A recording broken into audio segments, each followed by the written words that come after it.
Yo, Thought Warriors. What is up? Higher Learning is on. It is I, Van Lathan Jr. And it's me, Rachel and Lindsay. Mike Epps has threatened to shoot. Is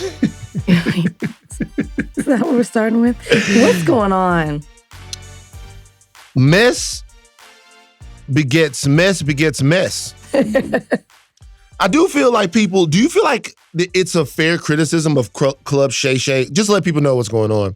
Mike Epps just did a video, like literally, and in this video, he's responding to Shannon Sharpe, starting off with the messiness. He's responding to Shannon Sharpe. Mike Epps is responding to Shannon Sharpe, who's responding to Mike Epps. Mike Epps had a comedy show where he said that Shannon Sharpe had asked him to come on Club Shay Shay, and then he goes on to make gay jokes about Shannon Sharpe. He says that Shannon Sharpe was trying to look at Cat Williams' balls. Were people laughing? Yeah, I mean... It just doesn't sound funny, so that's why I'm asking. Well, I mean, he said... So they've been making a couple of jokes. By the way, speaking of this, we have Demetrius Harmon coming on the show later on to talk about masculinity. Yeah. Toxic or otherwise. Demetrius Harmon is an internet personality, an actor, an activist, a clothing designer who got into a long conversation because he paints his nails, so we're going to be talking about that later on. But Shannon Sharpe heard Mike Epps say that he was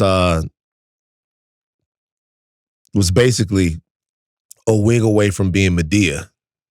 And he's like, Club Shay Shay, see what I'm saying? Well, that one was funny. It's funny, right? He's like, Club Shay Shay. He's like, he's trying to tell you. He's doing the whole thing. Shannon Sharpe came back. Actually, Donnie, play the back and forth. Play a little bit of Mike. Yeah, let me hear it, because I haven't heard it. That nigga Shannon Sharpe called me trying to do an interview. I said, no, Medea, I ain't doing no interview. So you can sit across from me and look at my balls. I'll sit down, nigga. I thought he was going to attack Cat, that nigga there. The nigga shit is called Shay Shay. The nigga's telling you. All right, okay, cut it off. I fuck with Shannon hard. Like Shannon. I see Shannon at the gym. Shannon is the strongest man I've ever seen. God, I saw him for the first time in person this weekend. Fucking gigantic. And he was wearing a suit. And I was like, how did he get the suit on? It was like Megatron. Gigantic, bro. I knew who he was without even seeing his face. And he's a super nice man. So I'm not laughing at him. That was a funny line, though. Shannon didn't appreciate it on the nightcap show that he has. I gotta be honest with you guys. A lot of this is hate. A lot of this is hate from people because Shannon Sharpe is dominating media in a way that I haven't seen anybody in a while. He has Club Shay Shay, then he's got the nightcap show, then he's on First Take. Shannon Sharpe is having a very singular and specific moment that I haven't really seen anybody have quite like this in a while in terms of like different alternative media things that are popping. Shannon Sharpe black. Yeah, exactly, right? Shannon Sharpe came back and said this. I'm going to put this out there. And I'm going to fire this shot over your head, mofo, and you will know exactly who I'm talking about. Yeah.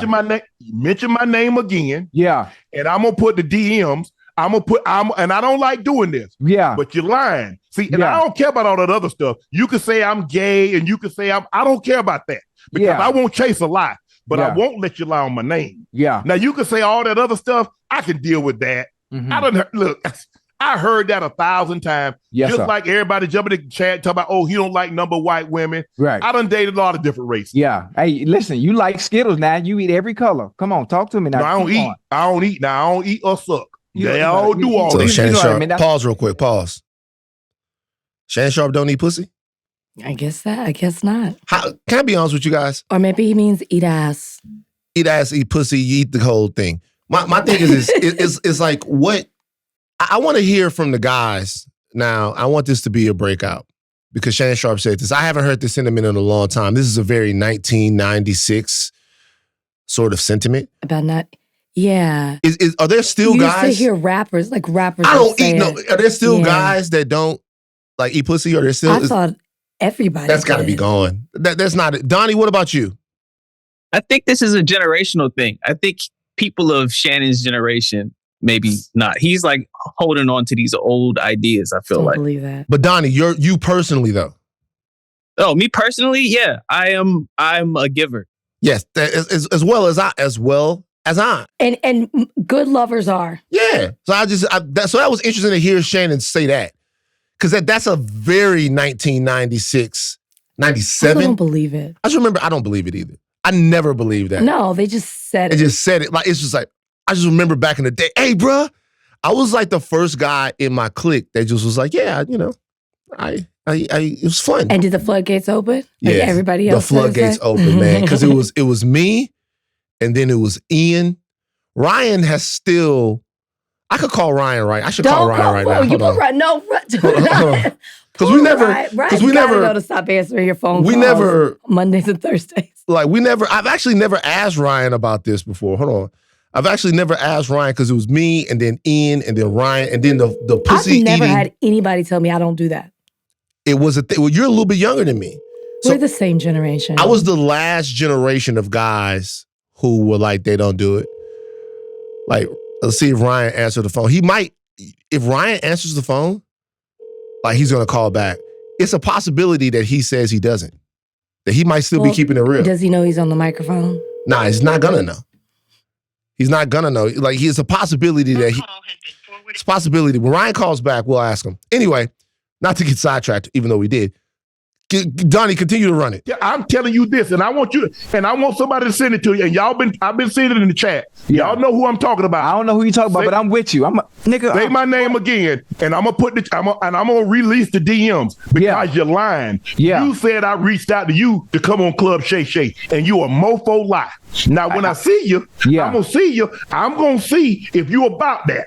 Okay, so nobody wants to fight Shannon Sharpe. I mean, that's just a thing, right? I don't think that Mike Epps, I know a bunch of people, I don't think a Mike Epps wants to fight Shannon Sharpe. No. And Mike Epps said he didn't want to fight Shannon Sharpe. He said that he would handle it a different way. Donnie? I don't be doing no fighting lately. I don't do no fighting. So, it's only one other option. If you don't fight, you do blank, blank, blank, blank, blank, blank. And Ocho, you shut up and go get some eyebrows. You looking like a whole milk dud sitting there agitating. We watched the white boy kick your ass. Okay, turn it off, Donnie. Cut it off. Turn it off, Donnie. Please, turn it off, Donnie. So Mike Epps goes on to say that they're going to see each other in Indiana and the All-Star game. And if he sees him in Indiana when he's basically just said that he'll put that iron on Shannon Sharpe. And that's where we are now because of a lot of the talk. Remember, D.L. Hughley has criticized Shannon Sharpe for what's been going on Club Shay Shay. It's like, and now we got Shannon Sharpe threatening to beat up Mike Epps and Mike Epps threatening to shoot Shannon Sharpe. OG's going wild. Unc's going wild is what we seeing right now. It's unnecessary. They need to quit all of that.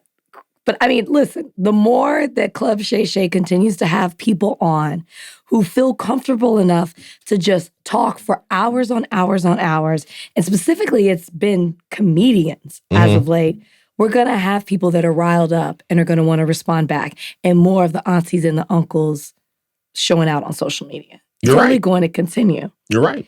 Now, are we interested in it? Yes. We talk about it every single time. Do I want to see that? No.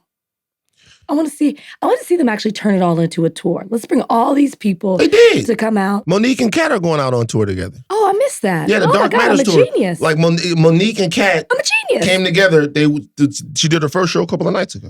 Here? No, it was somewhere else. Look, here's the thing. It's interesting. So the Breakfast Club, which has now actually transitioned to a show that has more tools in the toolkit. Because the Breakfast Club gives you all the interviews with the people who are coming up and popping, but it also gives you interviews with authors. It's become over. Does it? I don't listen. It's become over the course of its run a much more serious platform than what it was when it first exploded onto the scene. Right? So now you got presidential candidates on there, you got politicians on there, you got authors on there, you got financial experts on there, you got all different types of people on there.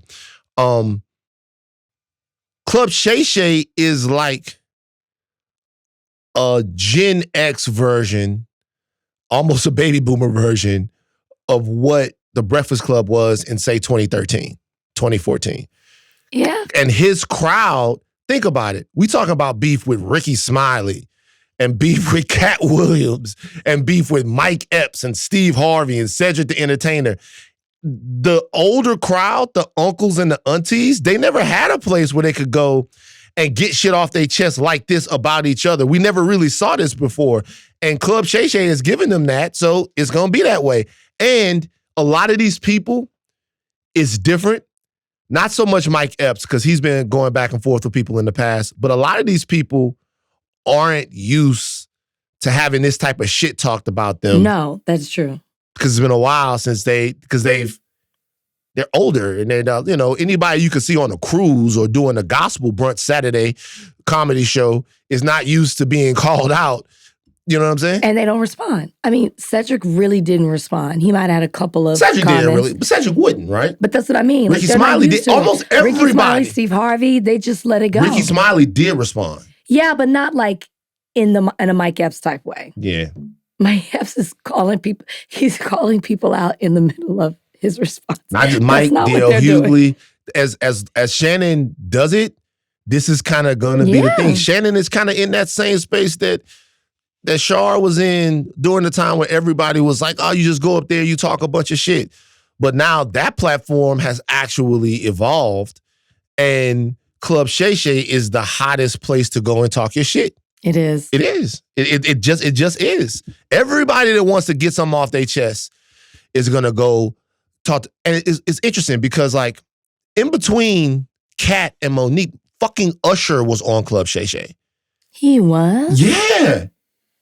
And How did I miss that? But because he did not really talk his shit. Yeah. Because that's what you go on there now to talk your shit. And now it's time for Beauty Chronicles. An all-new segment brought to you by Ulta Beauty, because it's our month, Van. It's Black History Month. Ulta Beauty is celebrating Black-owned and founded brands this month and every month, not just in February.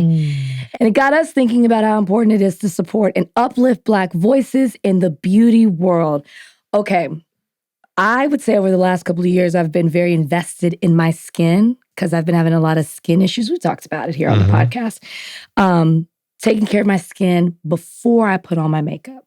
Do you have like a go-to beauty routine or maybe like a particular type of product that you love to use? Because then I can tell you a Black-owned one at Ulta Beauty that you should be using. So I like to use toner and moisturizer. Okay. I like to use a little toner. Okay. I like to get into the pores and make sure that they are clean so that my beautiful brown skin, I have oily skin. Make sure that it's not going too crazy. It's good you know your type. I know my skin, oily skin. And then I like to use a little moisturizer to make sure I control the oil production of my skin after that. Can I give you a tip? Please. Okay, so butter. Butter. Dorian Renaud. That's right. The man. The man, right? Yeah. From Texas. Mm-hmm. His products at Ulta, for us, by us. And he has really great products. Moisturizer is one of them you talked about. It also has a really good vitamin C serum. Mm-hmm. And why that's so great is because, like I said, it's for us, by us, but it's for our skin, and it gives us the attention that we need and that we deserve. Now then, this is not you, this is for me. Fenty Beauty, also sold at Ulta, Rihanna. I love to put on top of my skin too for makeup. I use everything that they have. I use their skin tint. I use their powder. I use their lip gloss, like you name it. I use a lot of Fenty Beauty. You can find all those products at Ulta Beauty. Black-owned beauty brands. They're celebrating them this month and every month. Hair care, skin and body care, makeup, home fragrances, whatever your beauty needs may be.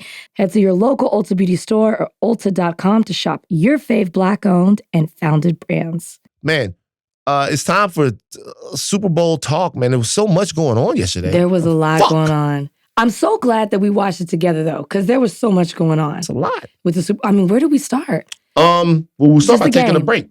Oh. On the other side of this break. All right, Super Bowl. Rachel, go. Well, first off, it turned out to be a good game. right? Started off slow to the point where I was walking around. I really wasn't even tapped in that much the first half.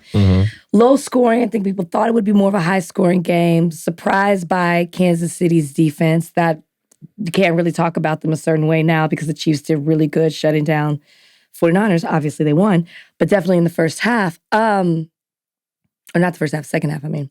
It was a good game. It's a good game. Neither one of my teams, so I'm not invested in it in that way, but I was rooting for the Niners. I will say that. Disappointed that they didn't step up. I really felt like they were going to win this. Felt like, who was favored? That I don't even know. I don't remember. Game. Donnie looked that up for I can't remember what the line was. Yeah. It was probably close, but I feel like I bet it was the Niners by like 2. And so I just, 2. I guess that doesn't really make a difference. But it couldn't have been a big line. I expected more from them. Yeah. Not necessarily from Brock Purdy, but I expected everybody else to step up around him in a way that would carry them to the win. The Niners are cursed. Did you see that meme? The Niners are cursed. You guys, the Niners are cursed. Look, you guys think that this doesn't exist, but energetically, these things exist. The Red Sox were cursed for a long time because what? What's our curse? What's the Cowboys' curse? Yeah. The Jerry Jones curse. The civil rights era. Him being present. Jerry Jones, y'all, first of all, y'all have one under Jerry Jones, so it's not that much of a curse. He's got like 3 Super Bowls. Yeah, but I mean, where we are now. But like for a long time, I really do believe in energy. I do too. I believe in things energetically, and I actually think that the 49ers are cursed. They're losing in the most excruciating ways.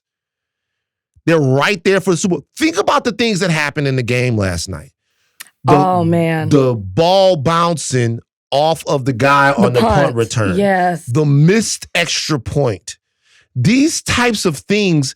We're watching the game last night with the great Bitracial. Okay. Who's a big Niners fan. Big Niners fan. And I was rooting for her team last night because I was rooting against Taylor Swift. Whoa. You said it this time. And it was bumbling mishaps. Some of them not even their fault. I mean, a missed extra point is a missed extra point. That's a block extra point. Rarely happens. The punt is a freak occurrence. There was a football god somewhere with an afro making sure the 49ers didn't win. The 49ers need to make this right with Colin Kaepernick, or I don't think they're going to win, man. Well, yes, it wasn't just that. I mean, their defense the second half, like the way that they were just, it was wide open in the middle, the missed tackles, it was really bad, but there was something else. Phantom injuries. The phantom injuries. Phantom Kittle injuries. ran off, came back. Remember that? Yeah. But did you see the report, Kyle, whose name I cannot pronounce, the fullback? Juszczyk. Thank you. Kyle Juszczyk, I think it was him, came out and said they didn't know the rules. Because they're idiots. For overtime. Yeah. That's part of the Afro God as well. Afro God. How do you not know the overtime rules in the postseason? That is funny, though. That's happened a couple of times before. I wouldn't even admit that. Yeah. I think it happened to Donovan. So wait, were they really not trying to go? I saw him this weekend too. Oh, you did? Everybody's Super Bowl. But so does that mean the 49ers weren't trying to score a touchdown? They were just trying to score? No. I don't think they thought that. I think they thought that if they scored a touchdown, the game was over. And they weren't the only people who thought that. Tony Romo thought that as well, because Tony Romo clearly said on the broadcast, not to diss Tony Romo. No. Tony Romo clearly said on the broadcast when the Niners were close to their end zone, to the Chiefs' end zone, they're about to score. He goes, you hit that pass, you win the Super Bowl. And that's not the way that the game works. Why would Tony Romo know? What do you mean? Tony Romo, he should know the rules of the game. He doesn't have real life experience. That's a diss. Situation. And it should be a diss. That's a diss to 10 Romo. years. That's a diss to Romo. But it's not just Romo. It's everybody. It's Romo. It's fucking Quincy. The rules were up on the screen. It's Quincy Carter. It's Where is he? I have no idea what Quincy Carter is. From Georgia. Is fucking Dak Prescott. Anyway, game goes to overtime. Chiefs find a way to win. Question now becomes, where's Patrick Mahomes all time? He's got 3 Super Bowls. He is 28 years old. 3 Super Bowls, 3 MVPs. 3 Super Bowls, 3 MVPs, been to 4 Super Bowls. Mm-hmm. Andy Reid is going to coach until he's in one of those hover things like the leader of the Harkonnens from Dune. You ever see Dune? Yeah. Oh, yeah. You know the big motherfucker that Stellan Skarsgård plays him in Dune, and he's like all around. He's fucking like that. Andy Reid is going to coach until he's in one of those things. Because you can't leave. Now, Andy Reid goes from having no Super Bowls to now having 3 Super Bowls. He's got to ride this out till he's in that thing like the motherfucker from Dune, just figuring out how many Super Bowls he could win. Because Patrick Mahomes is the golden nigga of football. He is. This is insane. He is the golden nigga from football. He is the one that we've been waiting for. It's nuts. He always gets it done. Like, even when I thought, because we talked about this last night, they didn't have the most stellar regular season. If you win this Super Bowl, if they win this Super Bowl, this is the mark of a dynasty isn't when you have your most dominant team. The mark of a dynasty is when you have a slightly off year, when there's a lot of things going wrong, and you, through gut, guile, championship medal, experience, and fortitude, still end up winning. Because this is what I was just looking up. I was like, when did Tyreek Hill leave? Because when he left, it was like, oh man, that's it for the Chiefs. They don't have their weapon. And they've won 2 Super Bowls without him. Yeah. 2. Yeah. Do you like dynasties? I think dynasties are good for sports. But as a fan, as a viewer, don't you like the change up? I think people think that they like parity, but I think parity is bad for sports. So not that I want some random teams to make it, right? You want to see a good Super Bowl. You want to see big franchises, right? Popular teams with a big fan base that will travel. But at the same time, I can still have that and not watch the same teams win out over and over again. Despite being a Cowboys fan, I would have loved to have seen the Eagles win last year. The thing that boxing has is that it's the same fighter, right? It's a bunch of different fighters in a bunch of different weight classes, but Floyd Mayweather is Floyd Mayweather. Whenever he fights, you're either rooting for or against Floyd Mayweather, and that's going to go until he retires, right? Having one big thing, one big figure there that you can either relate to or root against increases interest to me. I think that a lot of times these sports are markedly better when there is a dominant team, because that makes the achievement of the team that beats that team looked at better, like more significant. And it also makes that team's historical importance a little bit more scrutinized, because you can look and you can say, okay, now are the Chiefs as good as the Patriots? Are the Chiefs as good as the Cowboys from the 90s? Are the Chiefs as good as the 49ers? It raises the stakes when you have a team like that. Not that they have to win every year, but I never think that dominance is bad for sports. Like Usain Bolt, the question becomes, okay, is Usain Bolt going to break the world record? Then can he win again? Then can someone beat him? It's just good for You know, him. the only difference I will say about you giving a track and a boxing example, they're individual sports. So it's like you don't see them winning as often. So it feels different, right? If I'm watching the Chiefs, even though we said they didn't have a great regular season, if I'm watching them constantly win over and over again, it's different. 17 games as opposed to like the Olympics, World Championship, one boxing match a year, whatever it may be. It's different. It's different. All right. Congratulations to the Kansas City Chiefs. I have a question about them, another question about them a little later. I'll ask in a second, but we have to talk about Usher. Usher halftime show. Donnie, your thoughts? It was entertaining. I thought it was everything we wanted from it. Like, I didn't feel disappointed at all. Our expectations went in high, so I feel like when that is the case, it is very easy to be disappointed, and that didn't happen. I thought the skates were dope. So I had moments. It started off, we were excited because we were all like, what's the first song going to be? It was cool to see the Vegas. You called it. Yeah. It was cool to see the Vegas implemented in that opening number. But then in the middle, I got lost. I didn't think, I like Alicia Keys. I love the song that she performed. Not a fan of my boo, but I loved her song that she performed. If I Ain't Got You. Is that what she did? I can't remember. We didn't need it. Mm-hmm. It slowed it down too much. I think Usher needed it as a performer, but to me, the whole medley of slow songs threw me off a bit. But then when he changed back into that blue and black sparkly outfit, the skaters came out, I thought it brought it right back. I thought it was a fantastic. I do think it's one of the best. Definitely a top 10, maybe a top 5. It was very good. Somehow in 15 minutes, he was able to fit in several songs. And I like that he didn't keep it to himself. Because, sometimes people don't like to share the stage. I like that he brought out Ludacris, Lil Jon, perfectly implemented in the show. It was smooth. It was fluid. I really liked it all. I would give it a 9. I'm not going to talk about my boo because we've had our say. We know how we feel about it. Okay? Let's just keep it positive. Okay. Donnie made the point, which is the most salient point. Usher's Super Bowl halftime show was good. It was entertaining. It was very good. Okay. We will never like anything as much as we're supposed to like it ever again. Ever. It's over. Our expectations for everything are so out of whack that we will never like things as much as we used to like them. You know what we used to do? You know how things used to go? It used to be like, oh, Usher is performing at the Super Bowl show. And it would be like, oh, shit, it's Usher performing at the Super Bowl show. Wow, interesting. Okay, cool. We go on about our lives.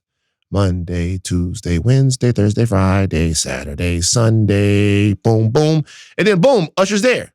That's not how things work anymore. How things work now is, and we did it here on this podcast, and we will do it because it's the way things go, because we have an infinity news cycle that goes on and on and on and on. What is Usher going to do? Who is Usher going to bring out? Is Usher going to bring out Justin Bieber? Is Usher going to bring out Janet Jackson? Has Michael Jackson been reincarnated? Or him and Usher going to dance off against one another? I saw people that said that Usher should bring out R. Kelly and really fuck people up. R. Kelly's in jail, guys.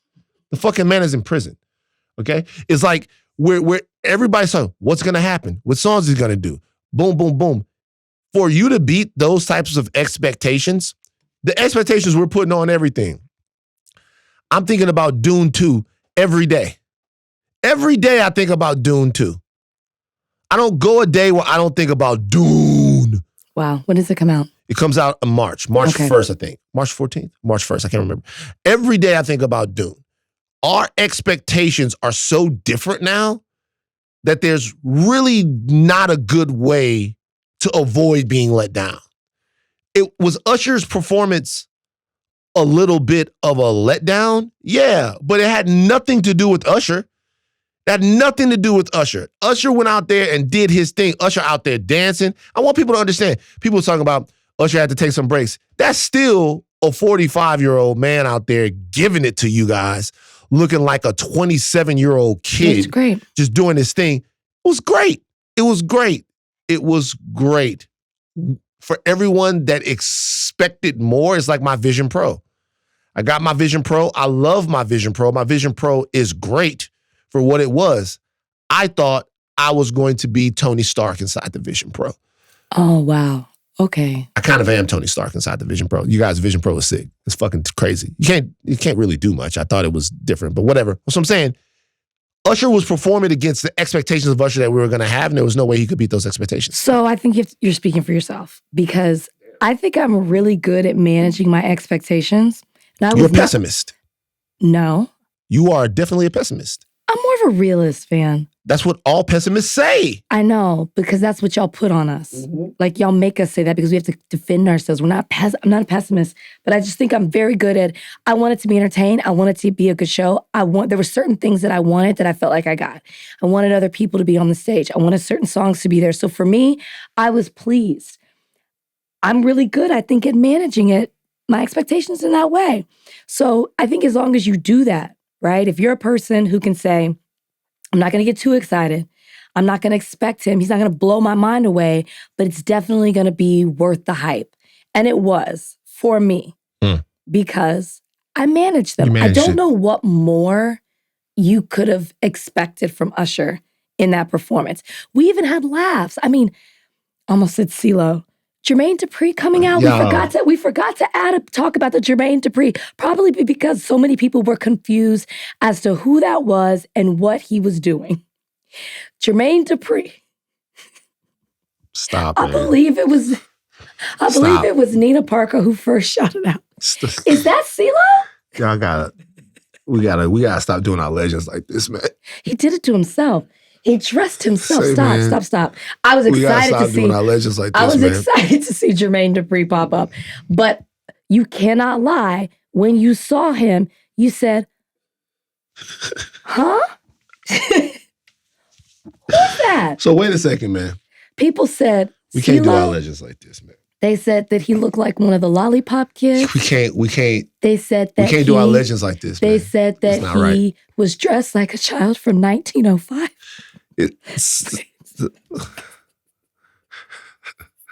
I saw this one tweet. I don't know why it resonated with me so much. It had a picture of Jermaine Dupri and it said, "I'm a little lad that loves berries and cream." Wait, what? It said what? Wait. I knew you would break. We love our legends, but it doesn't mean our legends don't have some missteps. And the black shoes, the loafers with the rolled down ruffled socks like we used to wear when we were 10 and under going to church. It was a misstep. What did you say? I don't know why it's so funny to me. What did you say? I don't know why it's so funny to me. It was just a picture of Jermaine Dupri. Wait, take your time. It was just a picture of Jermaine from the... Y'all don't even know how important Jermaine Dupri is to hip-hop and culture. Nobody's saying that. He's not known for his style choices. What did the tweets, the picture say? It's just not even that... I don't know why it's so funny to me. It was just a picture of Jermaine Dupri and he was doing like this. Right. It said, "I'm a little lad that loves berries and cream." I was like, he was doing God damn, man, it's not funny, I'm bro. gonna cry. Wait. It's not funny. It's like we can't. What did his arms do? We can't do our legends like this, man. We can't. His arms were like We can't do our legends like this. I swear, I'm being serious now. Donnie, break it out. I'm being serious now. Like I seriously want to say this. It's just. It doesn't take away from his career, man. Nobody's saying you guys, Jermaine Dupri is such an important musician, just culturally, man. Like everything that he's been able to do over the course of I'm not to do this. I'm not gonna stop talking because I don't like this, man. I don't like this. I'm not gonna stop talking about everything that JD done. It's not. We can't do our legends like He's not known for his fashion choices. That's fine. But somebody on that team should have said, "I don't think that this is gonna go Jermaine over Dupri well." is known for being one of the flyest niggas, having all of the ice and the... Okay, let's just move on. Man. But it would be remiss of us to not have mentioned that appearance. We talked about everybody else and we forgot that. I have a theory about last night. Please, go ahead. Beyoncé declared war on the NFL last night. Just her? I thought some other people could have gotten it too. Taylor Swift Yeah. is a part of this NFL thing. Taylor Swift was with the NFL last night. And Beyoncé last night decided that she would derail the Super Bowl, and she did. She did. Everyone was going around asking questions about who was bigger out of Taylor Swift and Beyoncé. Would Beyoncé be, we asked the questions here on the podcast, would Beyonce's involvement with the NFL be this big? And Beyoncé went, "I'm gonna fucking show you." And if you don't think that it worked, it fucking did work. There was a time at Rachel's house last night where we were trying to stream the new Beyoncé song while the game was on. We put the game on pause. We put the game on pause to listen to it, and me and Tracy had to be like, "Wait a minute, guys, we gotta watch the Super Bowl.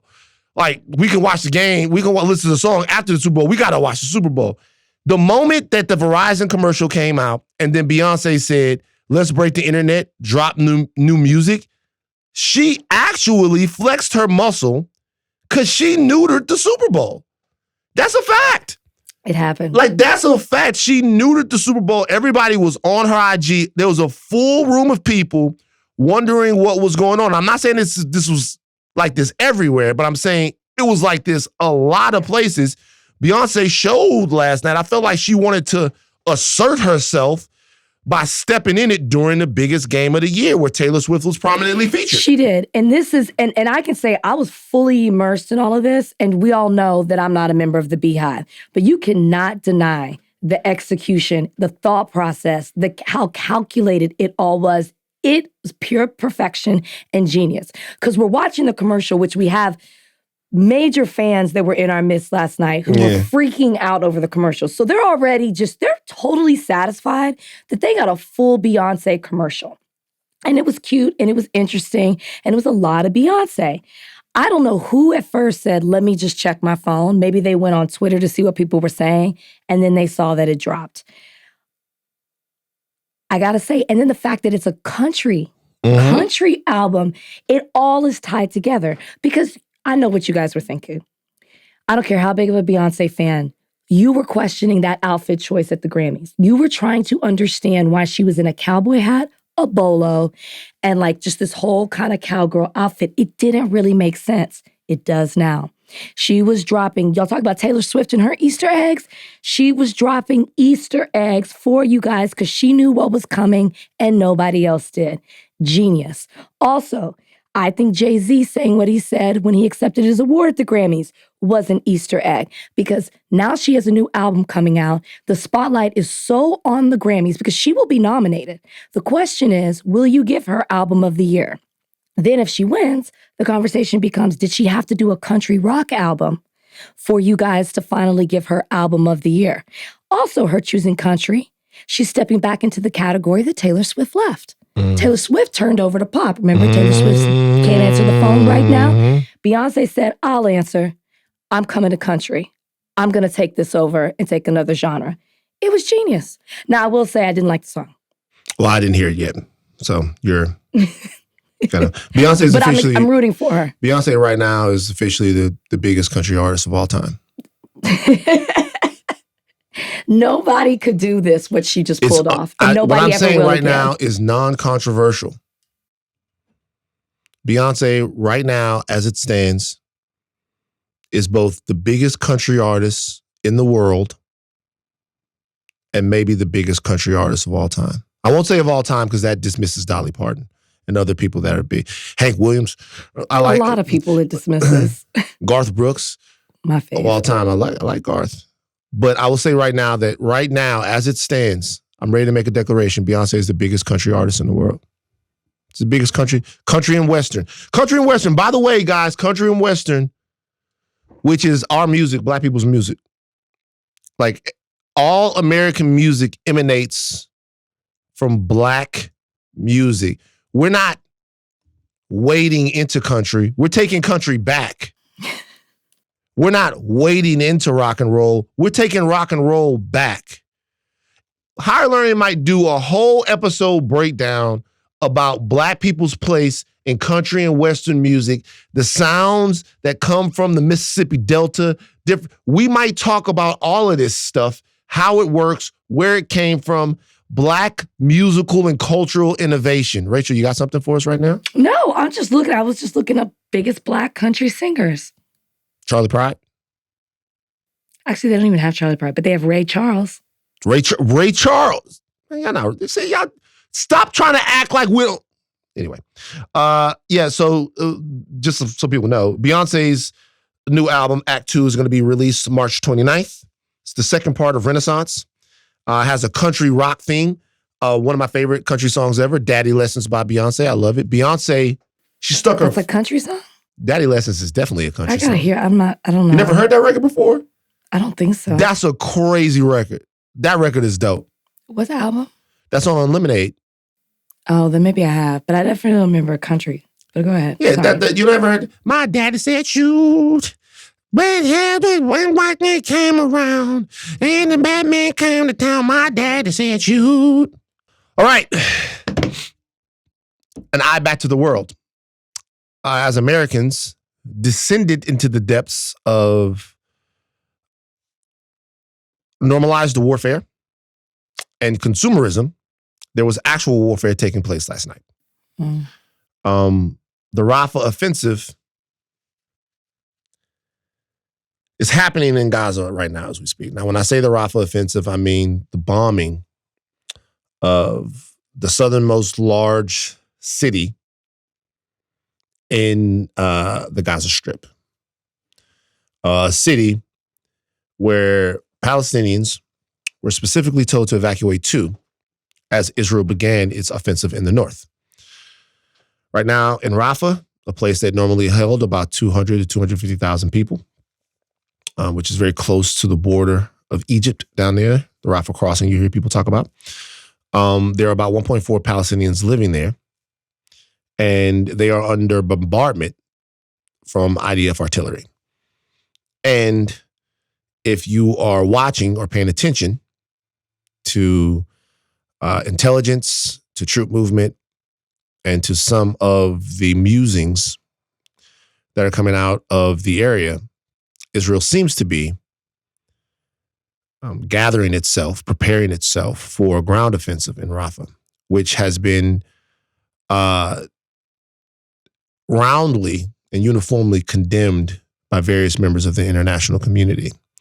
Egypt, Saudi Arabia, other neighboring states in the Gulf, along with the European Union.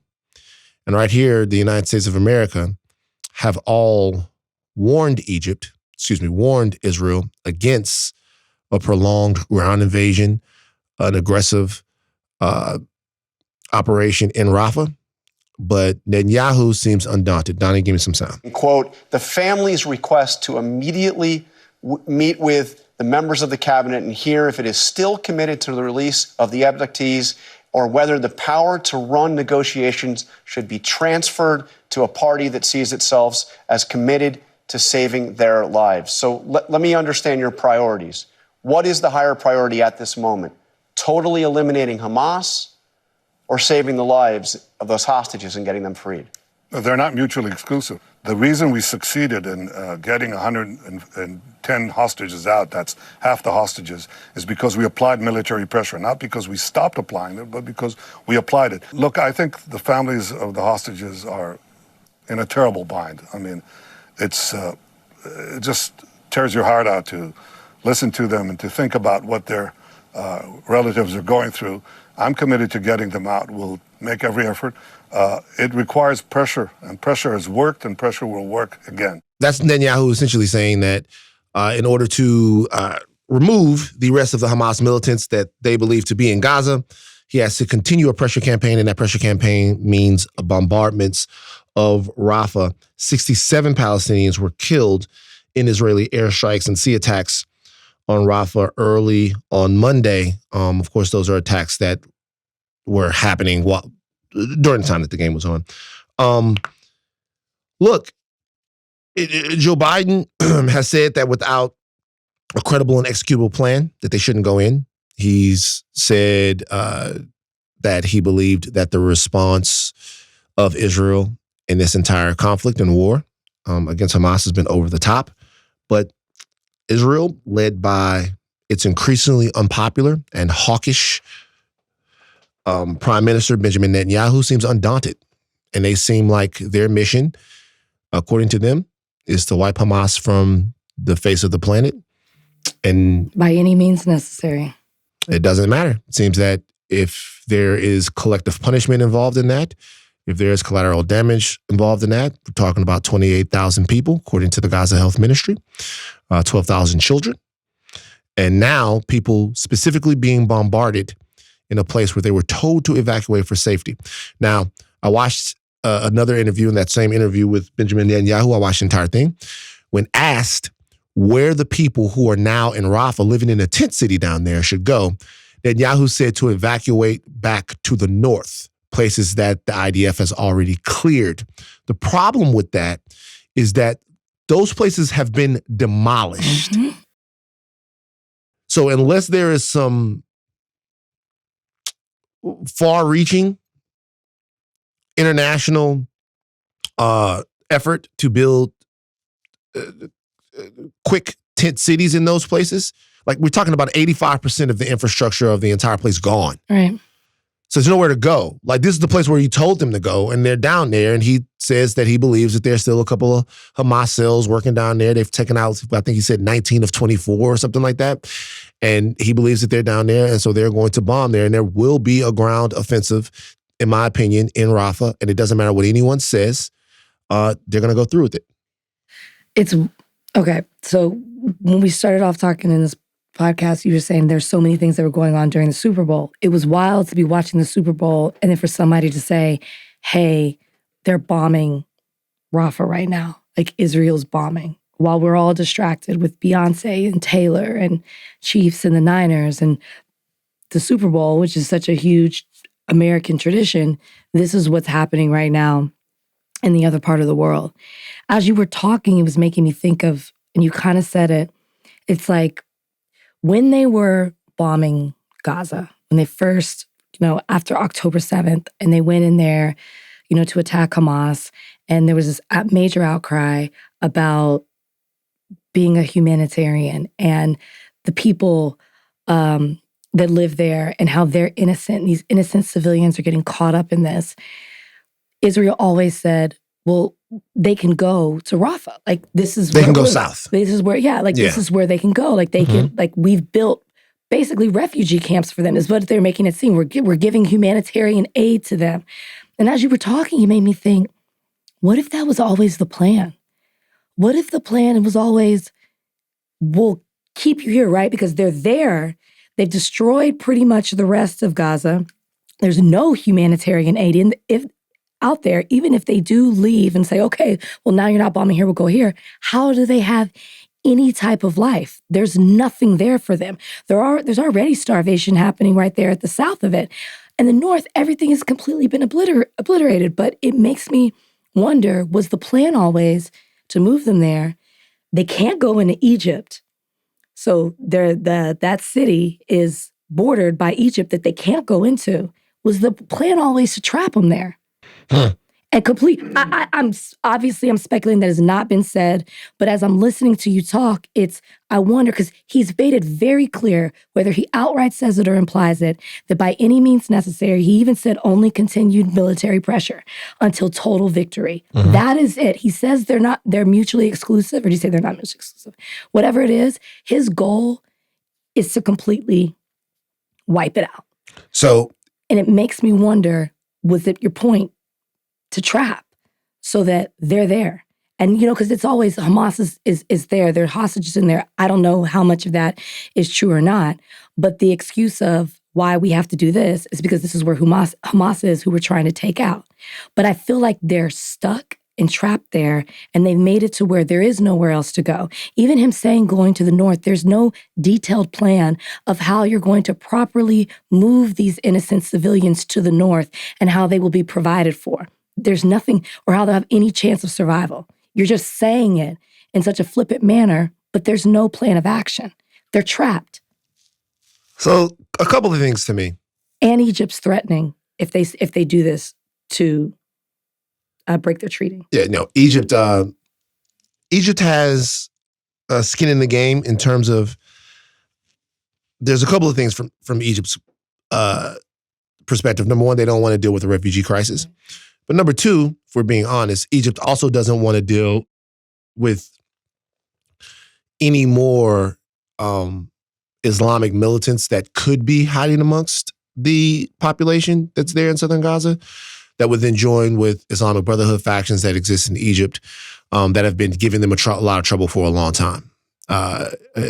They blew up a plane some years ago. And so Egypt is looking at this twofold. Number one, the first thing is they don't want to deal with the refugee crisis. And there's a cultural and ideological, if you ask me, allegiance with a lot of the people that are there in the South now. They just don't want this to happen to them. And number two, they don't want an influx of people, some who they might deem to be bad actors, or not even bad actors that are already bad actors, but you'd have to think that some of these people have been radicalized even more so than they might have already been because of what's going on, and then Egypt is going to have to deal with them.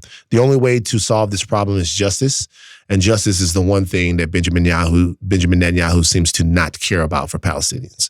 The only way to solve this problem is justice. That's the only way that you can solve it, right? He's been very forthright about rejecting the two-state solution, which, if people don't know, the two-state solution is obviously a Jewish state and a Palestinian state, Israel and Palestine living side by side with the right of self-determination for the Palestinian people, both in Gaza and in the West Bank. There's a lot of things included in that. It might be the expulsion of the over 800,000 illegal settlements.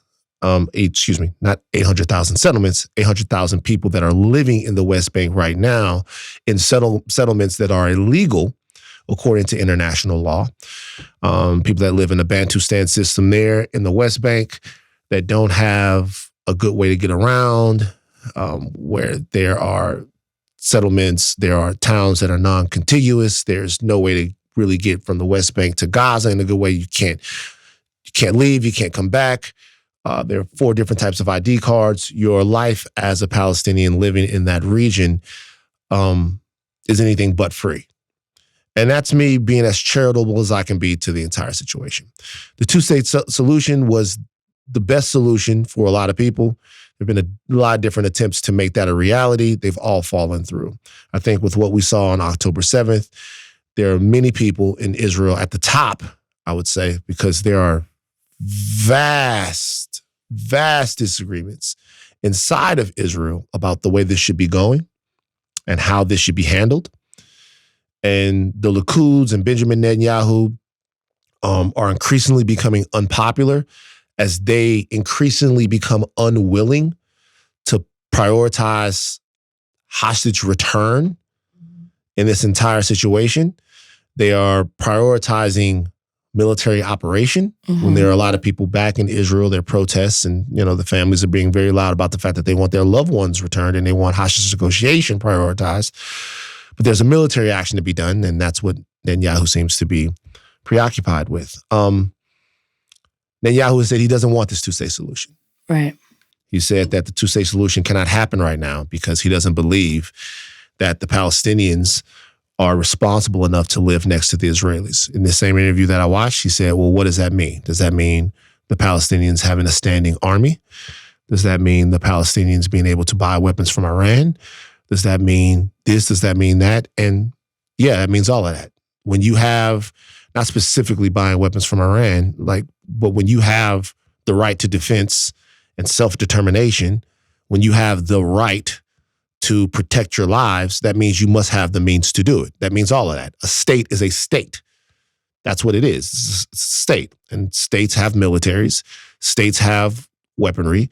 States have armies. States have governments. And if you're talking about giving people freedom or letting them have freedom, then yeah, they're gonna need all of that stuff. He says that it's not a secure enough. He doesn't believe in the population enough for them to be able to have that. Okay. The other option is one Israeli state where all of those people become citizens. Right? Israel, from the river to the sea, fine, cool. One person, one vote. That'll never happen. Oh, he already said he can't live next to them. Well, it'll never happen because the demographics don't work. Yeah. There are so many people that if you actually have a state that is not an ethno state where Jewish supremacy is codified, then there might be a point where it's not a land for Jewish people. Right. Because one person, one vote, then you never know. You'd have to negotiate all those things. It's not. So the question is there anything left for Palestinians besides slaughter? And I'm asking that question. I'm really being as honest about it as I can be. Is slaughter the only option for Palestinians? And I would ask everyone that cares about this and cares about justice. I would ask my friends who are Zionists. I would ask, is there anything other than slaughter that's available? So we're saying a 2-state solution doesn't work. A 1-state solution doesn't work. There doesn't seem to be any humanitarian options that work, right? UNRWA has been defunded. So aid, schools, all that, none of that stuff works. Is there any option other than slaughter? And if there is an option other than slaughter, explain to me how we're going to get there. And the leadership of the United States of America, NATO, people in the European Union, everyone in the Gulf states, I'm talking about the Sunni states, the Shia states, who are vastly different in terms of the way they want to deal with Israel. All of these people should be asking this question of Israel because, once again, I'm not lobbing any huge and large accusations here. What I'm saying is what seems to be being said is the only option is to kill as many as we can. Because when I say as many as we can, I want to understand it's implicit that in order to kill Hamas people, to kill Hamas terrorists, that you have to kill some civilians. So it doesn't matter whether or not you're doing it on accident or on purpose. It really doesn't matter.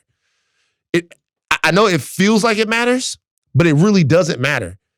It doesn't matter whether or not you're doing it on accident or on purpose. It's like, sure, we're doing the best we can. I get it, but like 12,000 dead kids is 12,000 dead kids. If you trust the numbers from the Palestinian Health Ministry, they say that those are Hamas numbers. There's no way to, when you get into a situation where there's no way to have accountability and there's no way to have discussion, then you're in a no-win situation.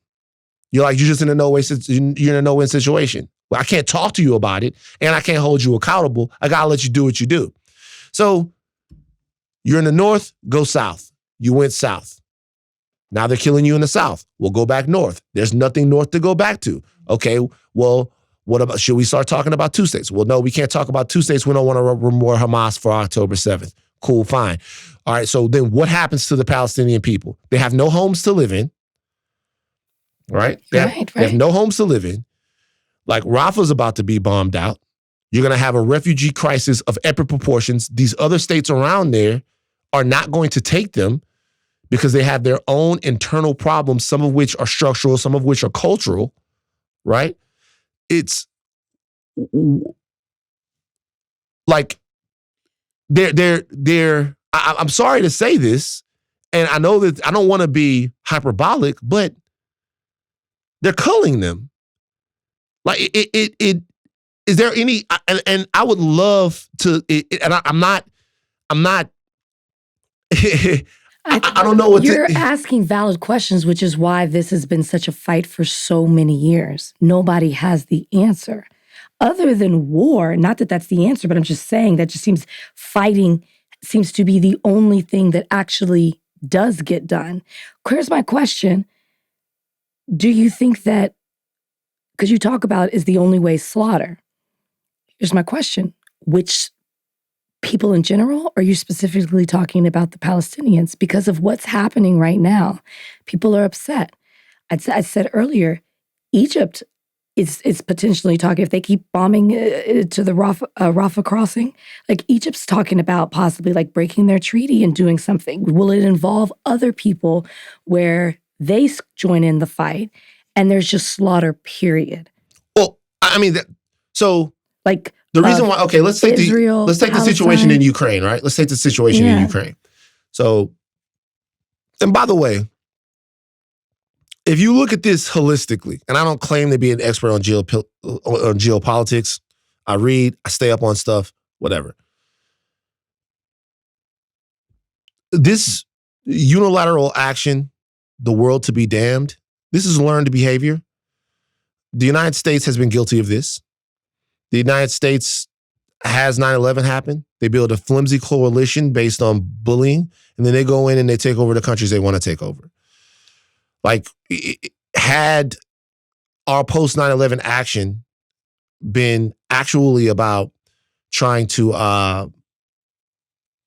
root out Al-Qaeda and kill Osama bin Laden, if we use a scalpel instead of a meat cleaver, our moral standing on this issue could probably be a lot different. But we often don't ask permission before we go into a nation and unilaterally take action to affect the type of military end that we deem. We drone. We break humanitarian and international law. So you get into a situation now where this is politically non-viable for the administration here now. And I think that has a lot to do with why they're applying the type of pressure that they're applying. From a moral standpoint, they don't really have much of a leg to stand on, because the reality is, like, if I'm the Israeli brass, I say we have more of a need to go into Gaza than you did to go into Iraq. We have more of it. Like, you put together a murder board and connected all of these dots that weren't really true, and then bullied your friends to help you out, and then you went in there and did this, right?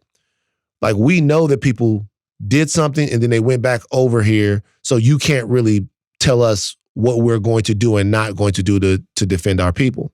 So the United States is in a bad position philosophically to challenge Israel on this, because we've been such bad actors in the world. The reason why I asked the question about slaughter is because if you take the situation in Ukraine, right? Well, if you're Ukrainian, if you're Zelensky, or if you're one of people, you know what their option is? Their option is to fight. And why is their option to fight? Their option is to fight because they're being funded by the West in order to fight. They're being funded by the West. They're being funded by the West to fight. They're fighting the people that have invaded their country. They're fighting them, okay? And so they're being given some agency to defend themselves. This situation is more tricky because this attack on October 7th was launched by Hamas, right? In whatever context you want to put it in, what happened on October 7th was disgusting, murderous, and abhorrent, right? So you got to get Hamas. You got to go to where Hamas is. You got to root out Hamas. You got to do it however you have to do it, whatever. My thing is this. No one is going to help the Palestinians fight Israel except for some Iranian groups, maybe some Lebanese groups, whatever. No major state is going to help them, right? No one can make Israel stop. No one can get humanitarian stuff in there because that's seen as an affront to what Israel is doing. Mm-hmm. The question is, what is there left to do? Like, and you ask this question to people who I have conversations with them, and these are people that I'm talking to in good faith, like people who I believe to be good people, right? And I'm asking them, okay, so the only way to do it is to just kill as many people as you can kill until you feel like you've killed enough people, you feel like you've done enough, and then you stop. Well, after you stop doing that, everything is gone. Mm-hmm. I watched a woman today that talked about her child was killed. She said she will hate them until she dies. She'll hate them forever. Like, what is being accomplished here? Like, and so that's the only thing I'm asking. Like, when I see Netanyahu, he's so sure. And when I see Biden, they're mimicking. I mean, the question is really, you're asking people just to sit back and just go, okay, just, all right, cool. Like, literally, you're asking the whole world to go, okay, cool, just kill as many people as you need to. And maybe that's the way it works geopolitically. I don't know, just kill as many people as you need to. But when you ask it like that, it's so upfront and harsh. It's like, wow. All right. I mean, I'm just, look, you guys, I certainly don't want to, but I'm just saying the offensive is going to happen in Rafah. There's like no place to go. You're literally pushing people. That's what I'm saying. It's like, seems intentional. And it just, well, certainly it's intentional. I mean, intentional, but you know what I mean? When I said, is this been the plan all along? Yeah. And so like, I just ask, like, I want to hear from people who are much more, because we need to revisit this, We haven't talked about it as much on the podcast. I want to hear from people who are much more educated on this than I am.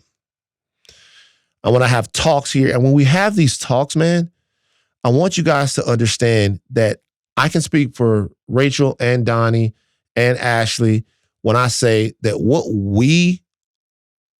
the lens that we use here on Higher Learning when we discuss something is for the justice, safety, and agency for all people. Mm-hmm. That's whether you're a Jew living in Tel Aviv or Jerusalem, or you're a Palestinian living in Rafah or Gaza City or Ramallah. So that's it. It's nothing more than that. This is state criticism of a state, not of a people. I don't know anyone who doesn't want the safety and security and agency of Jewish people. I don't know anyone who wants that. And but what I want to know is just like how many kids got to die? Yeah. We'll take a break. All right. Masculinity, painting your nails with Demetrius Harmon. Good interview with my little brother, Meech. My brother, Meech. I ain't little bro in him. My brother, Meech, next on Higher Learning. Here on Higher Learning, we've been talking about issues of masculinity, sexuality, all the sexualities here, okay? And a friend of mine, a really talented young man. Meech, how long we known each other now?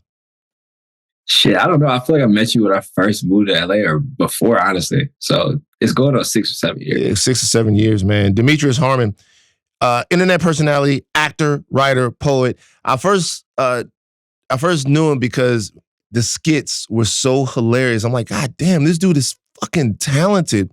And since then, Meech's movement, You Matter, the hoodies, all of it, he's just upgraded to different levels every time. I see the You Matter hoodies all over the place. I have some. They are very comfortable and have a very important message. And I feel like, Meech, that first of all, welcome to Higher Learning. Thank you for joining us on Higher Learning. But I feel like that with all of the stuff you do, you're also very meaningful to scores and scores and scores of young people who look up to you, which is why the conversation that you recently got into on Twitter was so interesting to me. My first question for you is, nigga, you gay? No. Well, I mean, what happened? So I saw this entire conversation happen around a fashion choice that you make, a style choice that you make. You paint your nails, and then you went on a long back and forth on Twitter talking with people about what that means, about sexuality, about masculinity. Just get us into it a little bit so we can open up the conversation. I'm a Twitter guy. I'm a TikTok guy. You know what I mean? Like, I just joke. You know what I mean? So I didn't expect that shit. I had posted the video just because, like, I'm trying to get people to go to my TikTok because TikTok panics. You know what I mean? So I'm like, go ahead, do that. You know, you got the For You page and the following. I don't really be on Twitter just because, like, I don't like too much pointless discourse, like back and forth. Like, I just see a lot of opinions where you be like, y'all just have an opinion because it's a topic is presented in front of you. You're wasting a lot of energy, as well as Twitter's paying niggas for interaction. So you see a lot of interaction baiting. So I get back on, I see on my For You page, like, somebody quote tweet me. Like, no, like, y'all niggas, y'all ain't gotta act like this, boom. Like, just say you gay and go about your day, bro. And I'm like, oh, like, I didn't realize this was even happening under my post or like being like such. So I want to say I started my day, and like, man, we talked about it like last time me and you did a podcast of like where I am with like public opinion. Like, people think I'm transphobic for like a situation that happened. So I was debunking that. And that's when I saw the other thing. So it was like a full day of just like open dialogue. But I was speaking to that, saw that tweet, and I was like, oh, like, this isn't a real thing. You know what I mean? Like, I don't really argue with people, especially on the internet. it's usually for the sake of conversation, or like when I do choose to share my opinion, it's something I very much so like, I feel strongly about, but it's like, this is stupid. You know what I mean?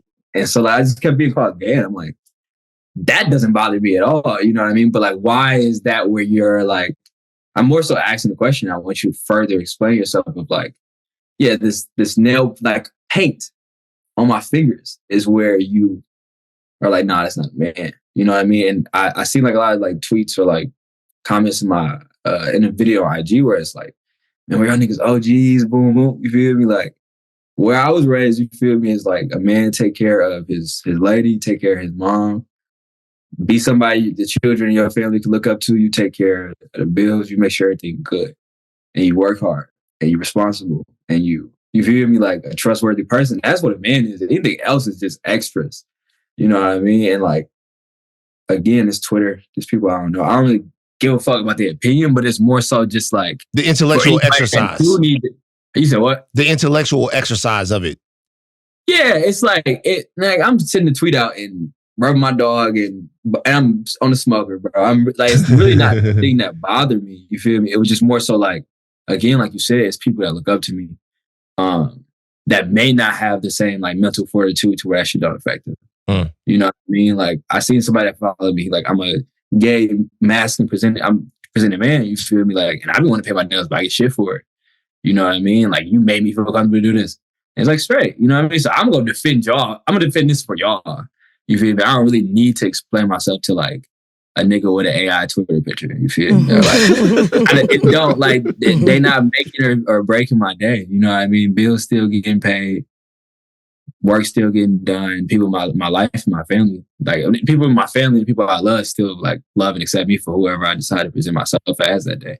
And so, like again, I said in a tweet, I'm like, I take care of my lady. You feel me? I'm like, I'm a straight man. I'm gonna give you the facts. But then again, it's like, if I was gay, what would that take away from me being a man? You know, what I mean? Of course. And that was like let's talk about it. You feel me? Like I'm not a part of the community, but I don't understand why a lot of our masculinity is represented in like all these toxic things still. Yeah. I feel like it's changing too. And that's why I love what you said about someone reaching out and saying, hey, you're making me feel more comfortable, because I have 2 nephews. They paint their nails. They don't think anything of it. And it seems like this next generation, they look at it as art. Oh, this is my favorite color. Hey, I want to paint my nails. And there's no type of stigma that's tied to it. But my question is, why do you think there seems to be a selective outrage? Because I feel like there's some men that nobody cares that they do it, right? Jason Momoa paints his nails. Nobody really says anything. Or at least I don't see it. Dwayne Wade paints his nails. Nobody really says anything. Oh, they be on his ass. Do they? They be on his ass. Yeah. They be on his ass for other reasons. You know what I mean? For other reasons. But they be on D-Wade ass. Though. I think it's tied. Okay, well, take him out. Jason Momoa. I don't really see people, and maybe because he's not black. I don't know. I'm asking you the question. Why do you think there's a selective outrage? I think black people for a long time was only focused on like survival, and now we got too much time on our hands. But I also think like outside of black people, I think like men, if they don't aspire to be like that man in certain degrees, you know what I mean? Like Jason Momoa, stocky dude, Lisa Bonet, you know what I mean? It's a whole lot of things, but you look at it, I'm like, so when you see the nail polish, it's like, maybe I don't want to paint my nails, but he got his life going on, you feel me? And so I just think like, I don't know, it's definitely selective outrage, but it's just like, it's pointless outrage regardless. You know what I mean? Like, it's not really making or breaking nothing. You know what I mean? There's a lot of outrage about me painting my nails. It's not enough outrage about me and like being misogynistic and things like that, because that's what's accepted. That's what makes you a man. It's like, you know what I mean? So like, I don't know, it's strange, but I do think it's more so in the black community. I would say it's definitely a lot of, in general, being a man, but I would say like a large perspective of it is the black community. Let me ask you a question. Ask me any question.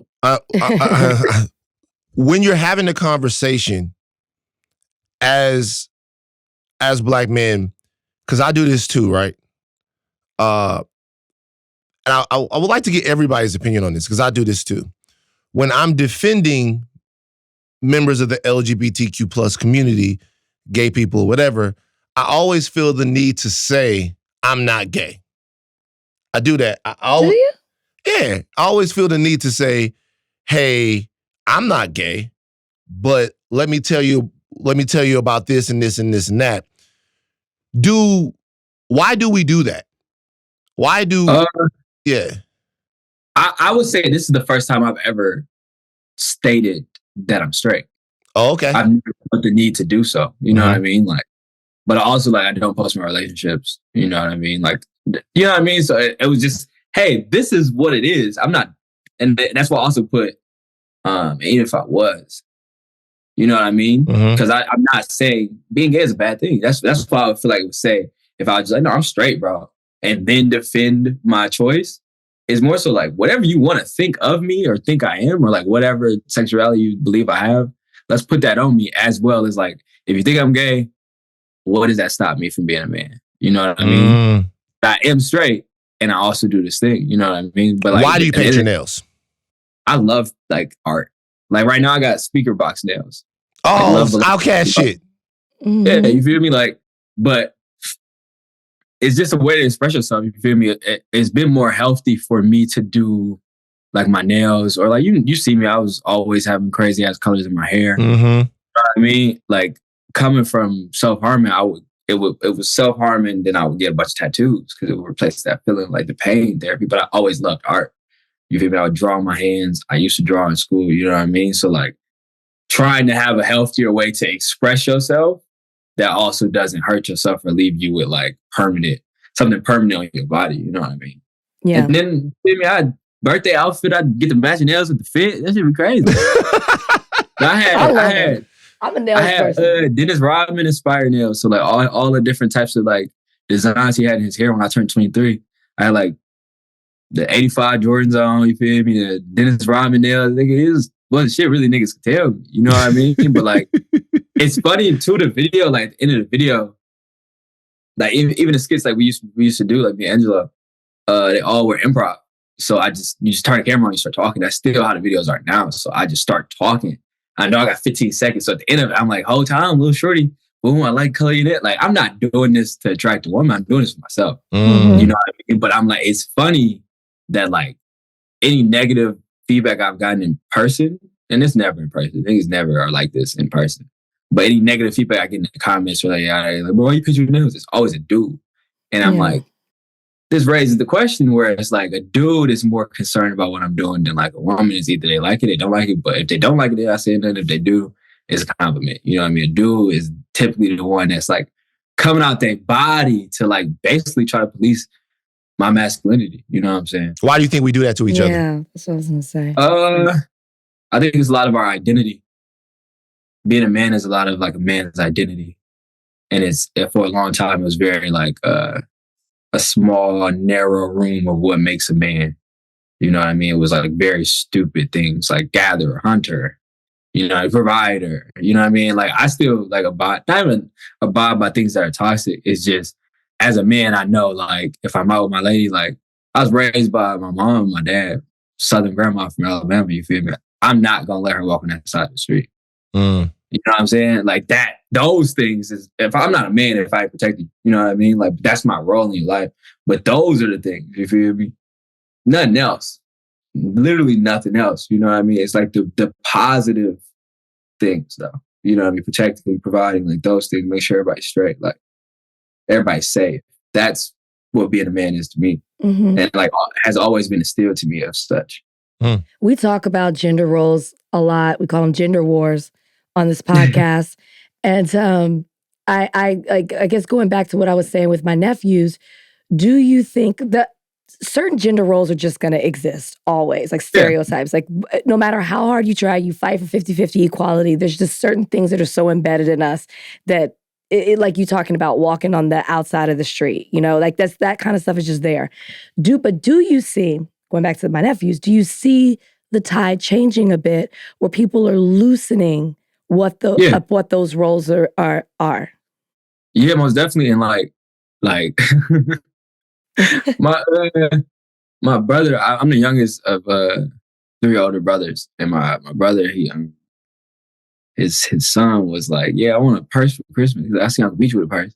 And I'm like, you can do whatever you want. But like my brother's my brother's a hood street nigga, you know what I mean? And his reaction was just like, you're not old enough to be saying those things. Like in a sense of like, make the decisions, but know why you're making decisions. Don't do it because you look up to your uncle and you want to be like him.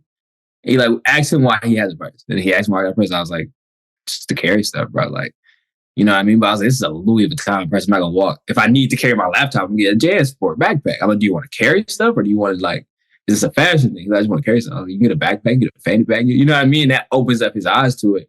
But I maybe say 5-6 years ago, if I wasn't like so comfortable with being who I am, not even the influence on like my nephew, you know what I mean? The influence on my brother to be open to things. You know what I mean? Like my brother is open to a lot more things as well as like viciously defensive of me when anybody approaches him with any like malicious intent or malicious thought about the way I choose to carry my life. That might not have fell down onto his kids, you know what I mean? That type of patience or allowing to be themselves, you know what I mean? Like, I think if my nephew wanted a purse and it was really like, I just want a purse, he would have got a purse.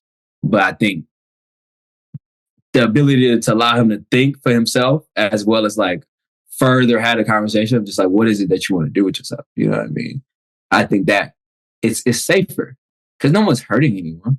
Mm-hmm. You know what I mean? Like, and no one's being stopped to be who they are. When you can't be yourself or at least think for yourself, you know what I mean? Like without the exterior consequences of like what people think of you,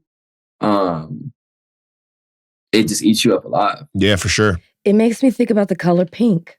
Like, remember growing up, it was like men cannot wear pink at all. And then Cameron came out and it just changed the conversation.